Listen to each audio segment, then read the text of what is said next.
السلام علیکم ورحمۃ اللہ وبرکاتہ۔ کیسے ہیں آپ لوگ؟ میری دعا ہے آپ جہاں کہیں بھی رہیں خیر و عافیت کے ساتھ رہیں۔ اکتساب فیض کے لیے آج میں نے سیدی احمد بن عطاء اللہ اسکندری کی ذات کا انتخاب کیا ہے۔ آپ جامع شریعت و طریقت تھے، ایک دنیا آپ سے مستفیض ہے، اور خاص کر ان لوگوں کے لیے آپ مشعل راہ ہیں جو تصوف کا انکار کرتے ہیں اور صوفیہ کی صحبتوں سے گریز کرتے ہیں۔ تو آئیے آج کے اس سفر میں ہمارے ساتھ رہیں اور صالحین کے فیوز و برکات سے مالا مال ہوتے رہیں۔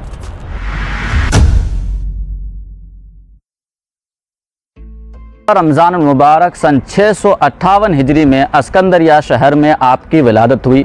آپ کی نشو و نما چونکہ ایک دینی اور علمی گھرانے میں ہوئی، اس لیے جد امجد کی طرح آپ کو بھی علوم شرعیہ سے لگاؤ ہو جاتا ہے، اور اسکندریہ شہر کے سب سے ماہر اساتذہ کی شاگردی اختیار کرتے ہیں، اور دیکھتے ہی دیکھتے علوم شرعیہ اور فلسفہ میں کافی مہارت حاصل کر لیتے ہیں۔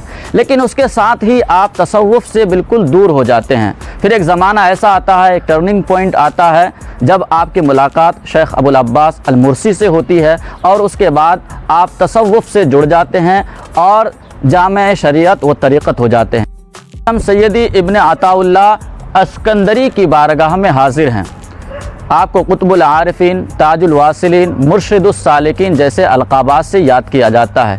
امام جلال الدین سیوطی اپنی کتاب حسن المحاضرہ فی تاریخ مصر والقاہرہ میں لکھتے ہیں کہ آپ اپنے وقت کے امام، متکلم، مختلف علوم کے جامع اور یکتائے روزگار تھے۔ سر اعلام النبلاء میں آپ کے بابت لکھا ہوا ہے کہ کان لہو جلالۃ عجیبۃ ووقع فی النفوس ومشارکۃ فی الفضائل۔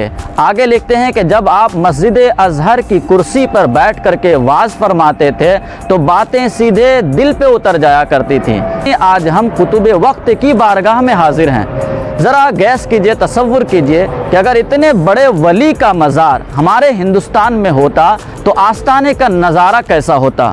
ہر طرف گدی نشینوں کا ایک جال بچھا ہوتا، نام نہاد مجاوروں کی بھیڑ لگی رہتی، کچھ لوگ پنکھا جھیل کر کے اس کی فیس وصول کرتے، چدروں کا کاروبار ہوتا، غرض کے ایک دینی مارکیٹ لگی ہوتی جہاں صاحب مزار کی روحانیت کا سودا ہو رہا ہوتا۔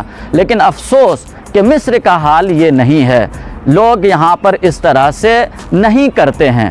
آپ دیکھیں گے کہ مزار شریف کتنا سونا سونا لگ رہا ہے، لوگ آتے ہیں اور صاحب مزار پر فاتحہ پڑھ کے اکتساب فیض کر کے نکل آتے ہیں، نہ کوئی اسے ٹوکنے والا ہے اور نہ کوئی ان سے پیسہ وصول کرنے والا ہے۔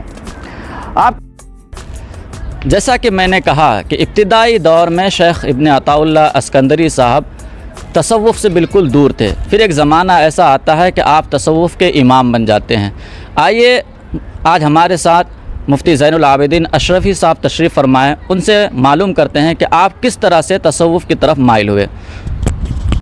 کی بات ہے جب سیدی احمد بن عطاء اللہ اسکندری رحمۃ اللہ تعالی علیہ تصوف سے بیزار تھے، لیکن تصوف کی طرف میلان کیسے ہوا، اس واقعے کا خود ذکر اپنی کتاب لطائف المنن میں فرماتے ہیں۔ کہتے ہیں کہ میرا سیدنا ابو العباس مرسی رحمۃ اللہ تعالی علیہ کے مریدین سے اس بات پر جھگڑا اور بحث ہوئی کہ سیدی احمد بن عطاء اللہ اسکندری رحمۃ اللہ تعالی علیہ حضرت ابو العباس مرسی رحمۃ اللہ تعالی علیہ کو ایک عالم ظاہر فقط تصور کرتے تھے، اور ان کے ماننے والے، ان کے مریدین ان کو ایک عالم طریقت تصور کرتے تھے۔ جب یہ مخاصمے نے طوالت پکڑ لی اور جھگڑے نے جب طوالت پکڑ لی تو سیدی احمد بن عطاء اللہ اسکندری رحمۃ اللہ تعالی علیہ خود سیدنا ابو العباس مرسی رحمۃ اللہ تعالی علیہ کی خدمت میں حاضری دیتے ہیں۔ ہم سیدی احمد بن عطاء اللہ اسکندری رحمۃ اللہ تعالی علیہ فرماتے ہیں کہ جب میں نے ان کی خدمت میں حاضری دی اور جب میں نے ان کی گفتگو سنی تو وہ گفتگو فرما رہے تھے کہ پہلی چیز اسلام ہے، دوسری چیز ایمان ہے، اور تیسری چیز احسان ہے۔ اور اگر آپ چاہیں تو یہ بھی اسے اس طریقے سے اس طریقے سے بھی کہہ سکتے ہیں کہ پہلی چیز شریعت ہے، دوسری چیز طریقت ہے، اور تیسری چیز حقیقت و تحقق ہے۔ سیدی احمد بن عطاء اللہ اسکندری رحمۃ اللہ تعالی علیہ فرماتے ہیں کہ جب میں نے ان کی یہ گفتگو سنی تو مجھے پتہ چل گیا کہ یہ بندہ غواص بحر معرفت الہی ہے، اور اللہ رب العزت کی جانب سے اس کی نصرت و حمایت ہو رہی ہے۔ اس کے بعد سیدی احمد بن عطاء اللہ اسکندری رحمۃ اللہ تعالی علیہ نے سیدنا ابو العباس مرسی رحمۃ اللہ تعالی علیہ کی صحبت اختیار کر لی اور ان کی خدمت میں 12 سال کا عرصہ گزارا ہے، اور اس کے بعد ان کے اوپر وہ انوار و برکات اور وہ تجلیات و نفحات کا نزول ہوا ہے جو حیطۂ بیان و تحریر سے باہر ہے۔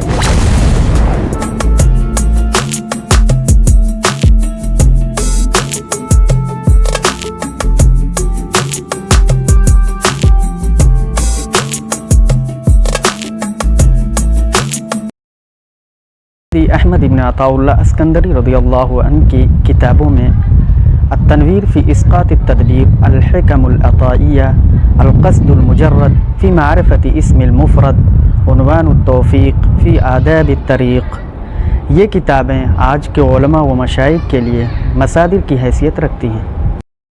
سن 709 ہجری میں آپ کی وفات ہوئی اور اس علاقے میں جبل مقطم قرافہ میں آپ کا مزار شریف ہے۔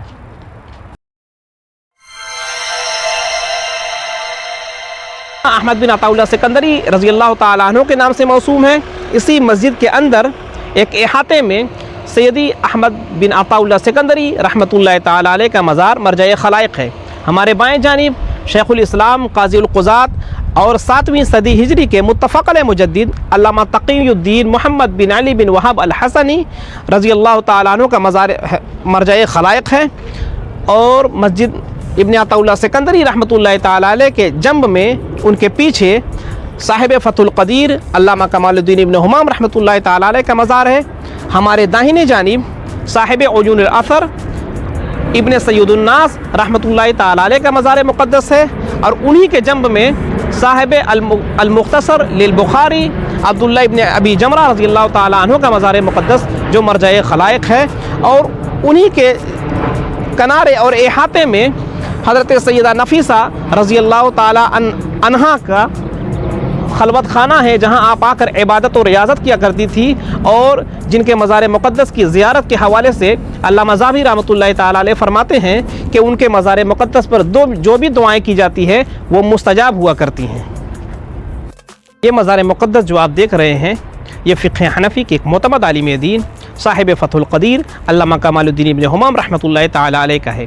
اس مزار کے بننے کا واقعہ بھی دلچسپی سے خالی نہیں ہے کہ جس زمانے میں علامہ کمال الدین ابن ہمام رحمۃ اللہ تعالیٰ علیہ سید عطاء اللہ سکندری رحمۃ اللہ تعالیٰ علیہ کی بارگاہ میں فاتحہ پڑھنے کے لیے حاضری دیتے ہیں، تو دوران فاتحہ آپ کی زبان مبارک سے یہ آیت کریمہ جاری ہو جاتی ہے فَمِنْهُمْ شَقِيٌّ وَسَعِيدٌ، تو اسی وقت ابن عطاء اللہ سکندری رحمۃ اللہ تعالیٰ علیہ کی قبر مبارک سے آواز آتی ہے یا کمال لیس فینا شقی، اے کمال ہم میں کوئی شقی نہیں ہے۔ اسی وقت علامہ کمال الدین ابن ہمام رحمۃ اللہ تعالیٰ علیہ یہ وصیت فرماتے ہیں کہ مجھے یہیں دفن کیا جائے، تو ان کے وصال کے بعد انہیں یہیں دفن کیا گیا، اور آج ان کا مزار مرجع خلائق ہے۔